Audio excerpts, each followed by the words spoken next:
Мамаева жекеме биринчи жолукканда кыргызды кыргыз гана көтөрөт деген кыргыздын башка касап жигиттери менен жанында турат Рустам мырза. Айтматов жөнүндө бир 3-4 сөз.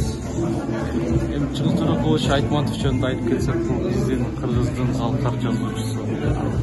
Бир гана Кыргызстанда эмес, дүйнө жүзү боюнча кыргызды тааныткан биздин залкар жазуучулардын бири болот. Бүгүн 93 эгерде тирүү жан болгондо 93 жылга чыкмак экен. Ошол бүгүн биздин кыргыз биримдиги чогулуп, баары чогулуп, ошол биздин жазуучусубуздун туулган күнүнө карата мааракени өткөрүп атабыз. Бизди да ошол мааракеге чакырганыңыздар үчүн ыраазычылыгыбызды билдиребиз. Кудай буюрса жакшы маанайда өткөрөбүз деген ой бар. Ал эми биз уланталы. Биздин кийинки коногубуз Сапарбек мырза. Чекеден де кете берейин эми. Эми Чингиз Айтматовдун биз Синдиктагы кыргызды тааныткан ошол жерде бул жерде эмес, бүткүл дүйнөдө кыргызды кыргыз кылып таанган бул Чингиз Айтматов болуп эсептелет.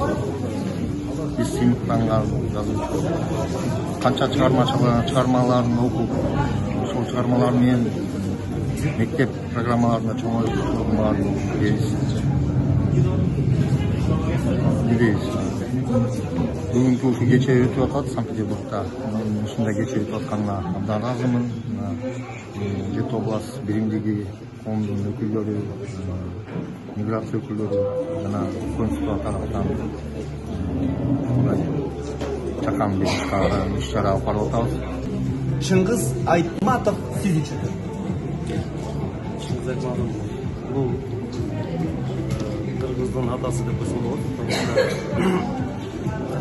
Кыргызстанды тааныткан биздин Чингиз атабыз болуп эсептелет. Эгерде жаш көзү тирүү болгондо азыр 93 жылы дагы Жамилядан башка көп чыгармалар башка дагы көп чыгарма жаратып, бүгүнкү дүйнө жүзүндө экинчи ирет дагы таанытып, биздин культурабызды азыркы жаңы замандын доорунда дагы ошол деңгээлде көтөрүп. Чоң рахмат. Чингиз Айтматовду бизден дагы жакыныраак сөйлөбөйө. Бир абадан дем алган инсан. Ахмет мырза, Айтматов жөнүндө кешиңиз болсун. Айтматов Чингиз Төрөкулович менен киносунан, китептеринен окуп, адабий тилдерин жакшы эле үйрөнүп, ошол жерде чоңоюп, талас жеринде чоңоюп өскөн балам. Жакшы тааныйбыз.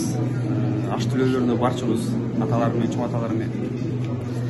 Ошол кубанычтамын, аябай ушул сиздердин баягы бүгүнкү кылып аткан кечеңерге катышып, ушул жерде силер менен кошо сөз сүйлөп калуу керек айтканыма чоң рахмат. Убагында Кыргыздын манасы чогулса, ал эми дүйнө жүзүнө тааныткан Чингиз Санкт-Петербург шаарында жалпы кыргыздардын башын бириктирип, 7 область биримдигин түзүп, анын башында төлөп алып турган Артык мырза. Сизден Айтматов жөнүндө билесиз болсун. Ассаламу алейкум. Чингиз Айтматов биздин өзүбүздүн кыргыз элини алдыга чыгарган, тааныткан өтө сыйлуу адамыбыз. Чингиз Айтматов Кыргызстанда өтө салынып курч адам.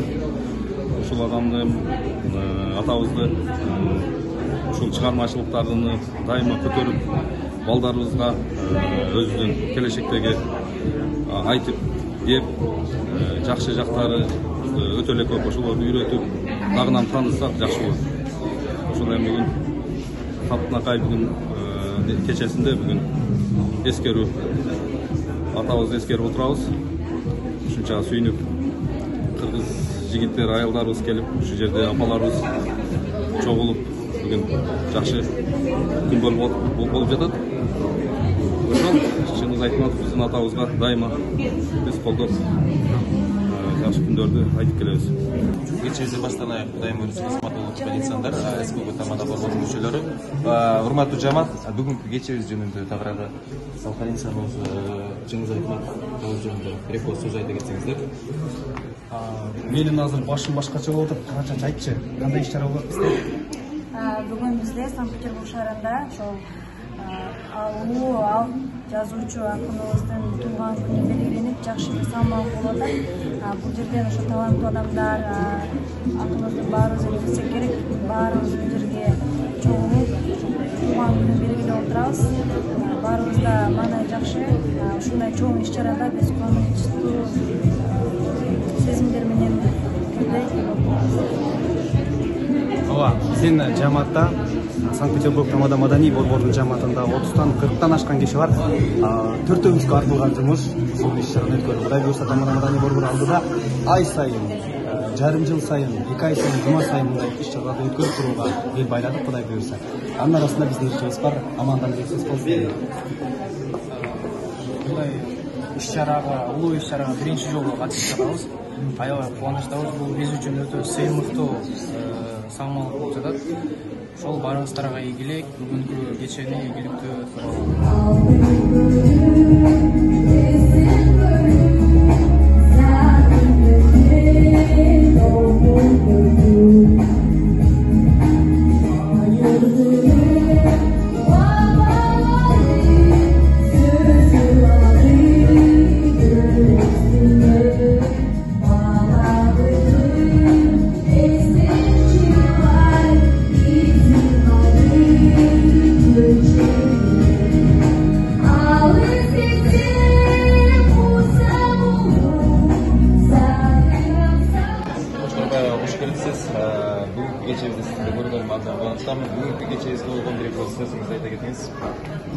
Чын айтсам, действительно бүгүн жакшы кечен аябай жакшы уюштурдуңуздар. Биринчиден өзүбүздүн Чыңгыз Айтматовдун ким экендигин биздин мына жаш муундарга ушуларга жеткизе айтып билдирдикке ишенип кетем да. Себеби дегенде Чыңгыз Айтматовдун кандай чыгарган чыгармалары бүткүл дүйнөгө кыргыз элин таанытканы бул биз үчүн аябай чоң ийгилик деп эсептеп кетким келет. Эми мындай адамдардын болушу, мындай адамдардын келиши 1000 кылымда, 1 кылымда бир келет, 100 кылымда бир келет. Ошондуктан менин тилегим биздин кыргызыбыздан ушундай Чыңгыз Айтматовго окшогон чыкан писатель, дипломат, ушундай жакшы адамдар көп болсо аябай жакшы болот. Жакшы ой пикирлерди угабыз. Биз менен болуңуздар.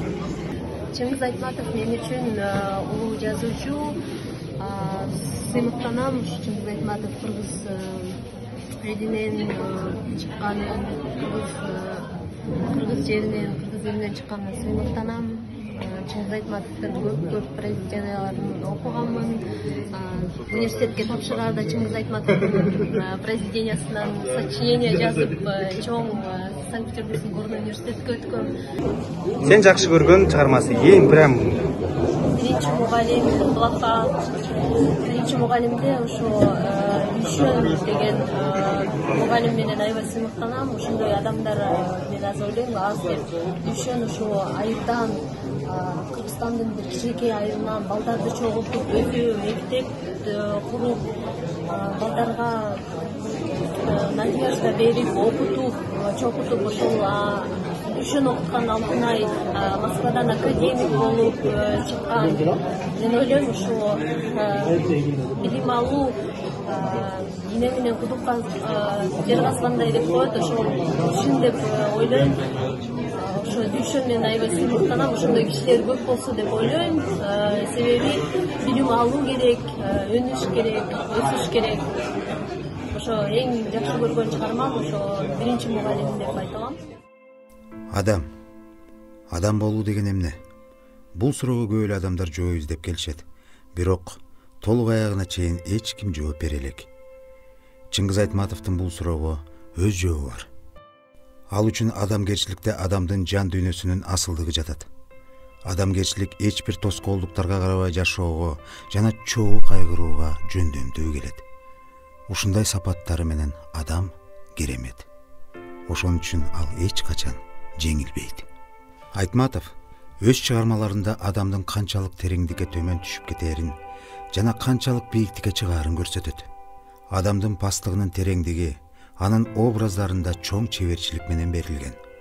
Жаратылыш энеге болгон кыянатчылык керек болсо аны түп тамырынан бери жок кылуу. Биз адамдар жер эненин баласы болуп туруп кылганыбыз бул. Жаратылышты өлтүргөнүбүз бул өзүбүздү өлтүргөнүбүз. Өз тамырыбызды кыйганыбыз ал бизге биздин элибиздин алысты көрө албастыгы, биздин караңгы жактарыбызды айтып берет. Биздин эң башкы коркунучтуу мүнөзүбүз Айтматовдун айтуусунда бул көрө албастык. Ал адамдарда жашап, биздин элибизди ичинен жеп жатат. Мына ушулардын баарын ал өзүнүн чыгармаларында көргөзүп, бизди толгонууга, кайгырууга жана ал жөнүндө ойлонууга түрткү берет. Бирок андан кемеси ушу менен бүтүп калбайт. Айтматов адамды жана анын жашоосун анын баардык кемчиликтери менен сүйгөн.